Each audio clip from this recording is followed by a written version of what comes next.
Mr. Chintan Shah. He is the Group President for Strategic Business Development and Policy Affairs at ReNew, where he leads the organization's decarbonization goals. Much respected in the industry, Mr. Shah has served an honorary role as Principal Advisor to the National Solar Energy Federation of India, NSEFI. Prior to this, he was a whole-time Director Technical with Urja, where he was responsible for achieving MOU targets, project appraisals, financing, policy formulation, planning and monitoring of renewable energy projects across wind, small hydro, medium and large hydro, biomass, cogeneration, solar energy, biogas, waste to energy, energy efficiency projects, etc. A veteran of close to 3 decades in the renewable energy industry, I am delighted to invite Mr. Chintan Shah to the podium for his address.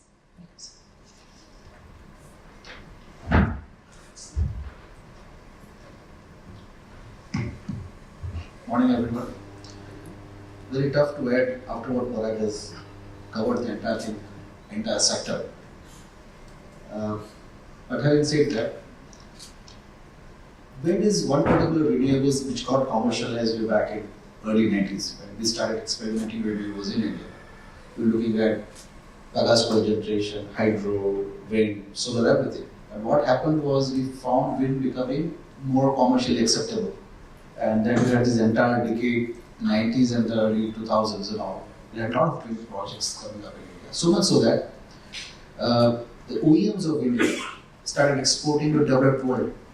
That's something very, very unique because India's export to a developed world has been mostly commodities. Capital goods exported to US markets, to European markets, and accepted as an Indian product itself was a commendable job. That means the type of quality that India was able to manufacture was accepted at a global level. And still today, you have a fair amount of export happening from India to various markets across the world. That means the technology is good, the quality is good. There's no doubt about it. But wind has got its own set of challenges in terms of execution. It takes a lot of time compared to solar. And it's got its own challenge because these are huge wind turbines, it will be transported, you've got different sets of cranes and all, and you have local issues coming up as also for a quantity. But this can definitely be overcome. There are methods in doing so, and that's what the industry is very much keen to get into it. Just to add what Parag said, and which you all know, is today the marginal cost of power during the wind hours, you have now this concept called the solar hours between the afternoon. The marginal cost of electricity during the solar hours on the exchange happens to about 250 paisa, 270 paisa. That means that's what the marginal cost is for producing power electricity, which is quite close to the bid price of solar, around 250 to 60. But the electricity marginal cost during the wind hours, which is essentially morning peak and evening peak, it contributes in the range of 5 rupees, 6 rupees, which is very different than the bid price of it. This is a reality. I mean to say that's how this market is operating. And today, if you're asking me, I would rather set up a wind project and would have a PPA top up. And I can still essentially earn about 5 rupees plus. That's possible, provided the bankers agree to finance such projects. That's a reality. So the fact of the matter remains that if you don't produce wind, you are essentially going to buy electricity at 5 rupees or 6 rupees in that particular range. So wind, in any case, gives a very active support to the active power need of the country and also of a particular state. So any state has got a fair amount of wind energy penetration at STU level actually is saving money. If this wind was not there, you would have paid another 5 rupees more for the electricity produced by the wind in this particular last 1 year. And this trend is likely to continue for the next couple of years because you will have morning peak, you will have evening peaks. And you have a huge amount of injection in the afternoon during the solar hours, which is going to be a fact. And interestingly, solar hours is common across India, wherever you produce, because the sunrise and sunset is known. So you have injection of solar happening across India almost at the same time, which will definitely create a huge need in the electricity in the morning and the evening because you need to supplement it. And that's where wind fits in very well.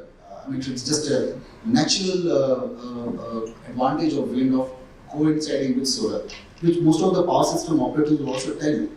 Now there's definitely more need for wind by only distribution company. Rather, you have seen that attraction towards a hybrid project is much bigger than a pure solar or pure wind project. So that's the combination recipe you get. But coming about Maharashtra, I think is about 5 gigawatt of wind installed today, of the total 45 gigawatt of total installed capacity of all generation put together. And around 10 to 12 gigawatt is solar. What is likely to happen in the future? Today we have a fair amount of projects happening on ISTS, which is interstate electricity grid, because of the ISTS exemption. But this exemption is going to go out maximum by 2008-29. That means there will be attraction to put a project at STU-linked.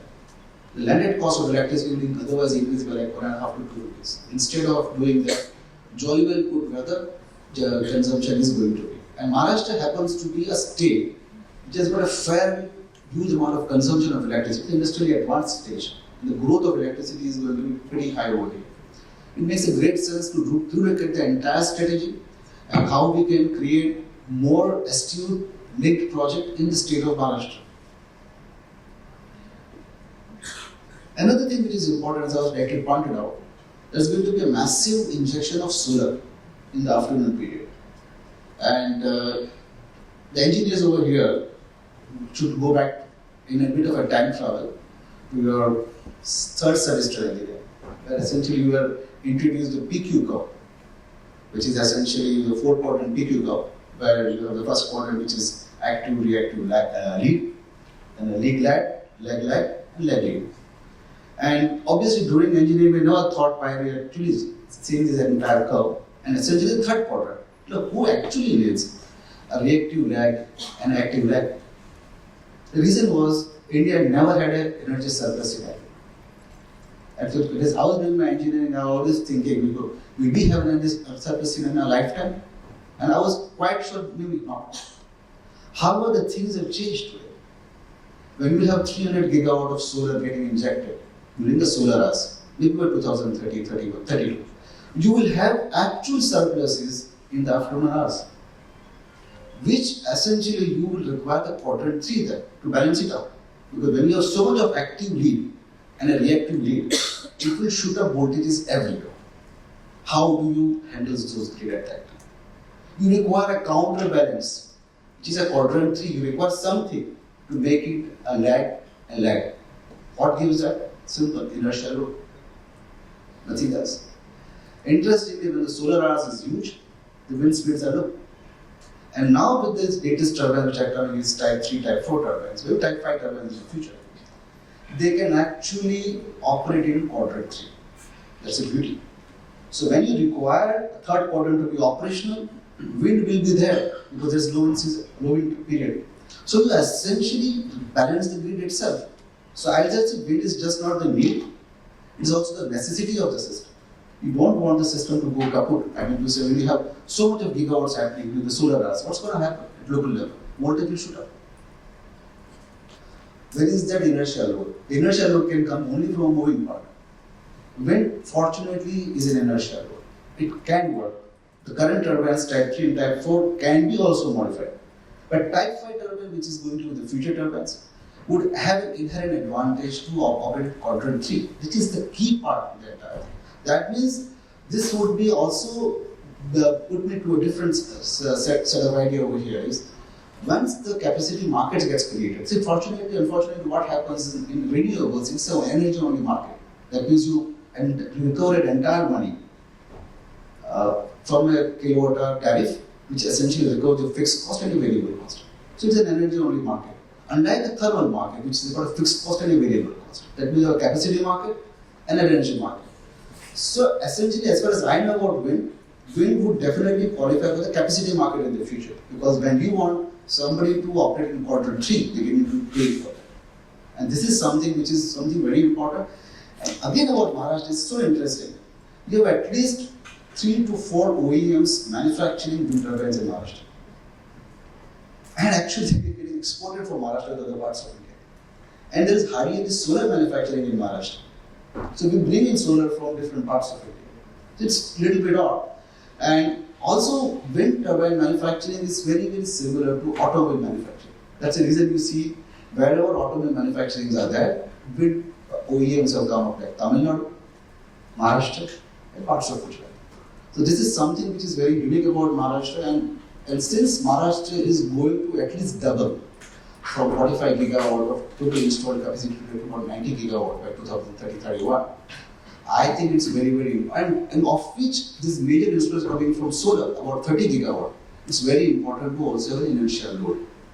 Otherwise, there are actually going to be a great challenges in the future. With that particular note, I would like to hand over here. I thought I'll put something new for the audience to react. Thank you.